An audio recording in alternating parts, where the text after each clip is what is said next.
Olá, sou Alessandro Schufner, médico ginecologista, especialista em reprodução assistida pela Associação Médica Brasileira e Federação Brasileira de Ginecologia. Me acompanhe nesse vídeo que abordaremos um tema bastante importante que é a ICSI, que nada mais é que uma sigla do inglês que significa injeção intracitoplasmática de espermatozoide. Pode parecer até complicado, mas a ICSI foi uma das maiores revoluções da medicina reprodutiva, e hoje é uma técnica muito utilizada dentro do processo da fertilização in vitro, da FIV. Ela resolveu um dos maiores desafios da fertilidade, o fator masculino grave. Naquela época, antes da implementação da ICSI, homens com muito poucos espermatozoides não conseguiam ter filho. Hoje não, hoje a gente consegue. Neste vídeo eu vou explicar de forma muito visual como a ICSI funciona, quando ela é indicada, por que ela se tornou tão importante. Vamos lá.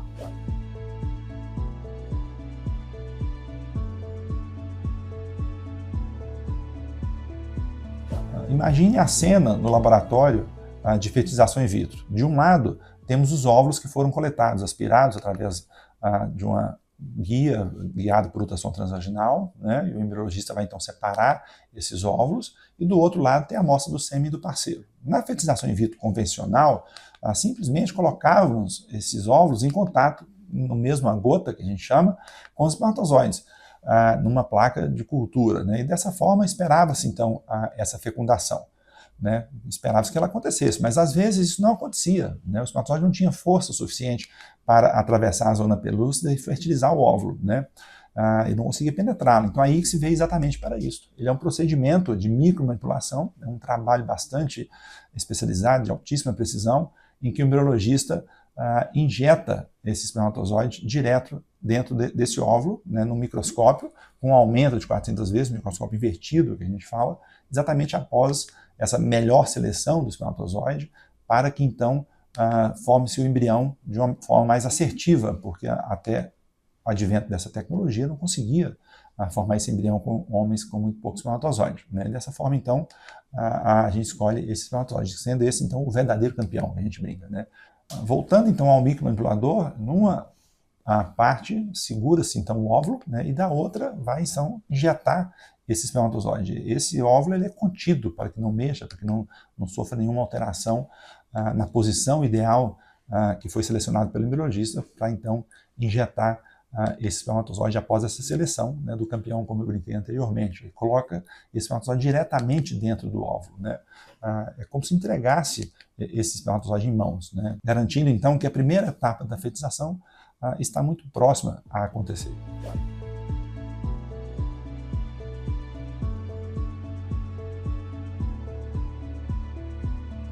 A ICSI foi criada inicialmente para fatores masculinos graves, como eu falei anteriormente, mas hoje em dia essa indicação está mais ampla. Então, uma indicação importante é fator masculino grave, foi o advento inicial, essa é a principal indicação, quando o homem tem muito pouco espermatozoide, ou muito baixa qualidade de espermatozoide também, mexe muito pouco, ou muita alteração na sua forma de espermatozoide, tudo isso ela permite, então, que esse homem consiga engravidar, coisa que antes não conseguia mais obter a gravidez. Hoje se consegue mesmo com pouquíssimos espermatozoides viáveis, é possível sim.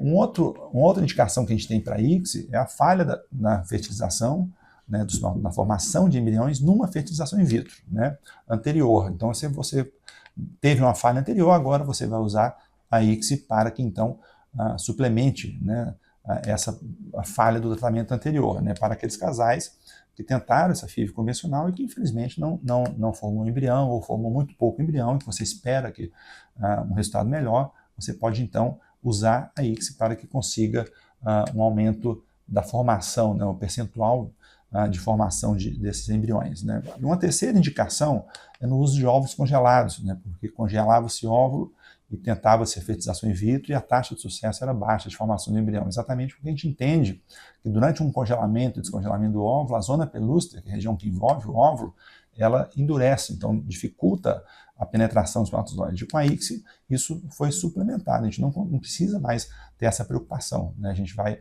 descongelar esse óvulo e injetar o espermatozoide diretamente dentro do óvulo, dessa forma, então, a gente consegue obter a gravidez sem que precise passar por uma fertilização in vitro padrão, que é como a gente chamava antigamente. E a quarta indicação é exatamente naquele homem que fez a punção de epidídimo, ou até mesmo do testículo, por exemplo, um homem com vasectomia, em que não foi indicado mais a reversão dessa vasectomia por algum motivo, a gente tira o espermatozoide direto do epidídimo, que é a região que está acima do testículo, ou do próprio testículo, e vai então proceder com a ICSI, com a injeção desse espermatozoide diretamente no óvulo. Isso também foi um avanço tremendo para que a gente consiga obter a gravidez em homens com ausência até mesmo de espermatozoide, que a gente chama de azospermia. Então isso é muito importante, uma tecnologia bastante avançada.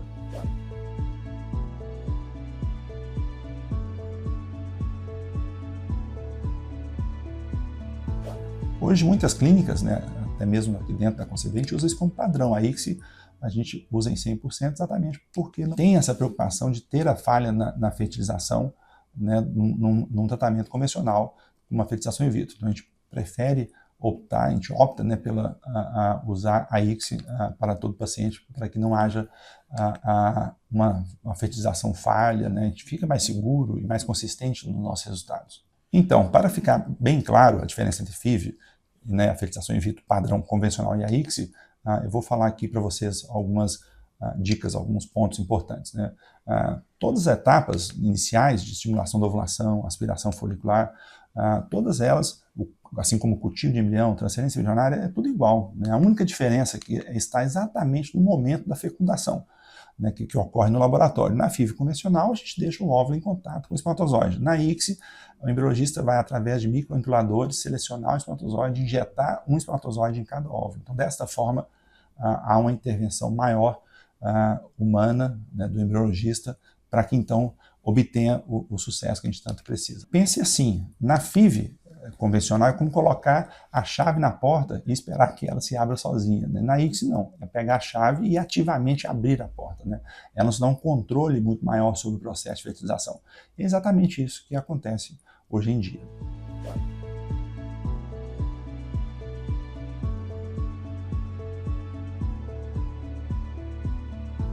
Essa é uma pergunta muito importante. Né? A ICSI é uma técnica utilizada já há 30 anos, há quase 30 anos, milhões de bebês já nasceram através dessa tecnologia, então é bastante seguro, a gente não tem uma preocupação maior. Estudos a longo prazo são muito tranquilizadores e mostram que a ICSI é uma técnica segura. Né? O risco de malformações em bebês nascidos por ICSI, por exemplo, são muito semelhantes à da população em geral, ou de bebês nascidos por fertilização in vitro convencional mesmo. Claro que a gente sabe que numa fertilização in vitro, assim como na ICSI, tem o impacto da idade, tanto da mulher quanto do homem, né? Ou algum homem que talvez nem viesse a ter filho, mas através da ICSI ele vai obter essa gravidez, aí teria algumas alterações genitais masculinas, caso seja um filho, um menino, ele poderia ter algum aumento de chance, mas pelo menos você está proporcionando aquele casal ter o filho, né? E aumenta um percentual, não que todo mundo vai ter, não é nesse sentido, né? Então, pensando nisso, é importante lembrar que muitas vezes a própria causa da infertilidade, né, especialmente esses fatores masculinos graves, como comentei, de origem genética, podem estar associados a um pequeno aumento de algumas complicações, de algumas condições, né, e não a técnica da ICSI em si. Né, seria uma condição precedente à tecnologia que a gente está aplicando. Né, por isso, uma boa avaliação e um aconselhamento genético antes do tratamento são fundamentais para o nosso sucesso. Resumindo, a ICSI é uma técnica de microimplantação onde um único espermatozoide, né, o melhor, é selecionado e injetado dentro do óvulo. Né? Ela revolucionou o tratamento de fator masculino grave e hoje é uma técnica padrão na maioria dos laboratórios de fertilização in vitro, né? Oferecendo altas taxas e consistentes de fertilização. Né? E um procedimento seguro, preciso e que nos dá um controle muito maior sobre cada etapa, né, ou pelo menos da etapa mais crítica de uma fertilização in vitro, que é exatamente a formação desse embrião. Né? Entender o que é a ICSI te ajuda a compreender a tecnologia e o cuidado que existem por trás do seu tratamento. Então, é bastante complexo, tem que estar bastante atento a isso. Se você gostou de conhecer mais sobre essa técnica fascinante, deixe seu like, se inscreva no nosso canal, né, compartilhe com alguma pessoa que possa ter a mesma necessidade que a tua e, claro, coloque um comentário aqui para que então no próximo vídeo a gente possa vir a debater, ok? Até lá!